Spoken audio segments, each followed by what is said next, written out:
Send in the Snowplow by Lisa Kovanda. Interior moving car, night. Jaycee Roberts, 33, a suburban soccer mom, brushes aside a stethoscope as she adjusts the rearview mirror. Snow falls as she navigates a curving mountain road. Her cell phone rings. She pushes a button on the radio console and puts the call into speaker mode. What's up, Derek? Derek, voiceover. Are you driving? What's open on Christmas Eve? Well, some of us have jobs where going to work on holidays isn't an option. Hospice units are one of them, unlike yours. Interior hotel room night. Derek Roberts, 36, looking like he could still win the state wrestling championship, places folded clothes into an open suitcase on the bed of his posh hotel room. Bags stuffed with wrapped gifts sit nearby. Just can't let it go, can you? Where are the kids? Miranda's with them. I have to work. The car hits a patch of ice. It skids sideways, then spins in a series of tight donuts that would make a teenage boy proud. Ah! The car ends up on the side of the road, facing the wrong direction. She grips the steering wheel. Jaycee? Jaycee, are you all right? I'm fine, but I need to get off the phone. Oh, Jesus Christ. I mean, you could have called in. Who goes into work in a blizzard? I'll be home first thing in the morning to open gifts with the kids. More than you can say. I left those chains in the trunk, right? Yeah, but you never got around to showing me how to put them on. Just turn around and go home. Guess what? You lost the right to tell me what to do when you left me and the kids. Merry Christmas. She disconnects the call. Asshole. Jaycee? He stares at his phone. His finger is poised to hit redial, but then he shoves the phone into his pocket and throws the rest of his clothes into the suitcase. Interior, moving car, night. The radio comes on to the ending of a Christmas song. Looks like we're going to get that white Christmas. Our entire listening area is in a winter weather advisory. Interior, hospice unit, night. Jaycee and Betsy, a no-nonsense nurse, walk down the hall. The muted shades of the decor are accented with designer Christmas ornaments and lights. Molly, a therapy dog, pads alongside them, festooned with a Christmas elf doggy costume.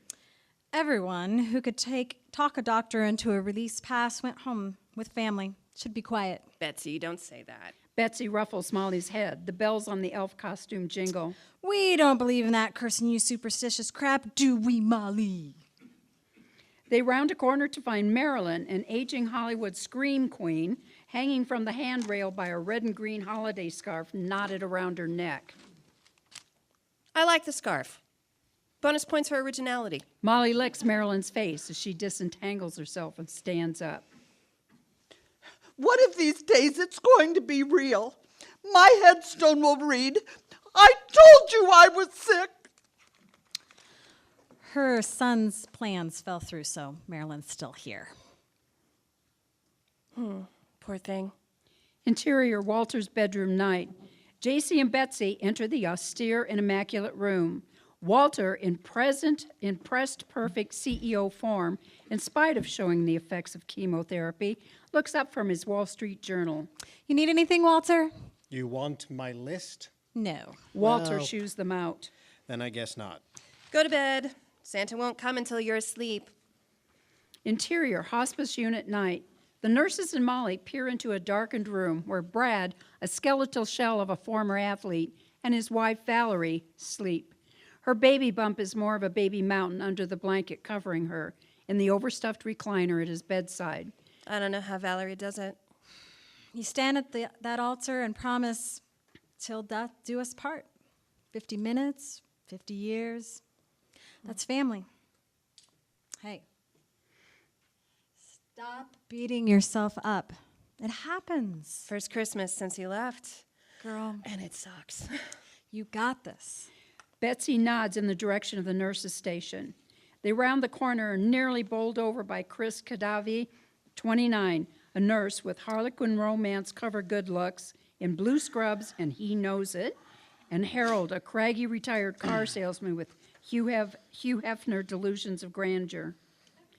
Chris and Harold race wheelchairs down the hall toward them. Betsy puts her hands on her hips and gives them a mama's gonna whip your hiney stare. Chris Chris cowers like he expects her to do it, too. He pops out of the wheelchair like it's on fire. High five. On the side. Down low. Gotta go. Chris pushes the wheelchair down the hall and disappears near the storage closet. Harold eyes Jaycee like she's the main course on a dessert buffet. Looking he waggles good, his Miss eyebrows Roberts. at her. Looking good, Miss Roberts. You gonna do that newfangled thing and change your last name now that you're on the market?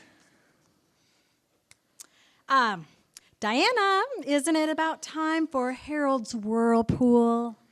Diana saunters over, her cleavage nearly bursting through her too-tight scrub top, and her bubble gum snapping.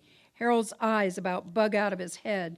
Betsy glances between the two. Might want to make it a cold one. I heard that, Betsy. Stop trying to cramp my style. I'm sure you did, you old fool. You wouldn't know style if it hit you upside your thick skull. Harold cackles as Diana wheels him away. Jaycee and Betsy arrive at the nurse's station. Betsy puts her things away and grabs her purse from a drawer under the desk. You always talk to him like that? He's like that crazy cousin. Every family's got one.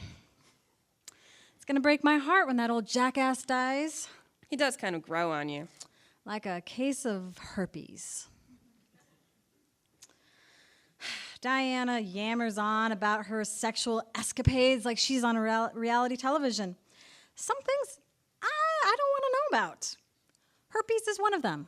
Molly wanders into the nurse's station. She sits near Jaycee and paws at her leg. Okay, Molly, let's go outside. Exterior, hospice unit, night.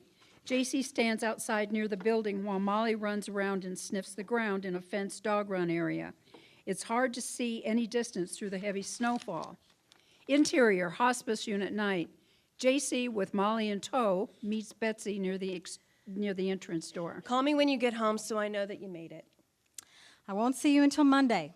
Keep that old fool in line, okay? All right. Like you said, I got this. Interior, med room, night.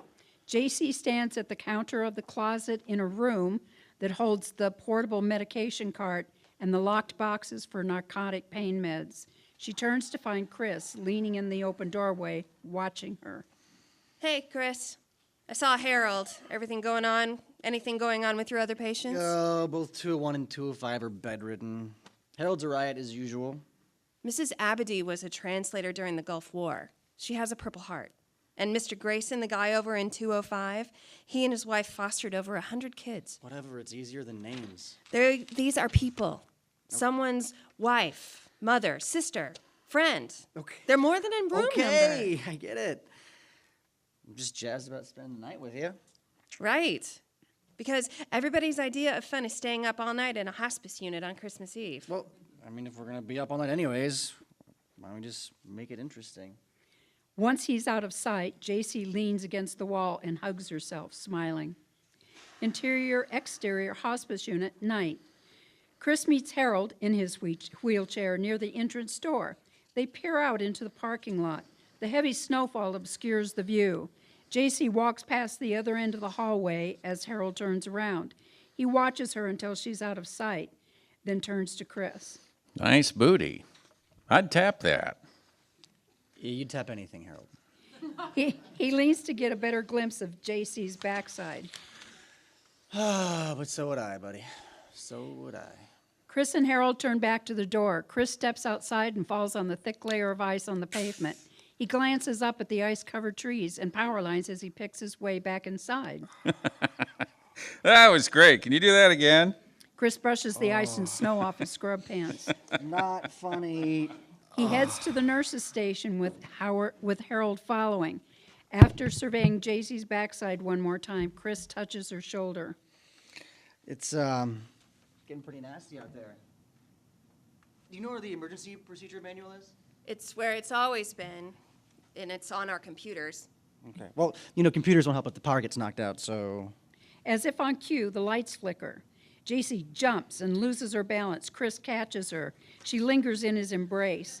Chris leans in to kiss her. Their eyes close. So close. And the phone rings. Jaycee jumps again, this time away from him. She rushes to the phone and answers it. Pleasant Meadows Hospice?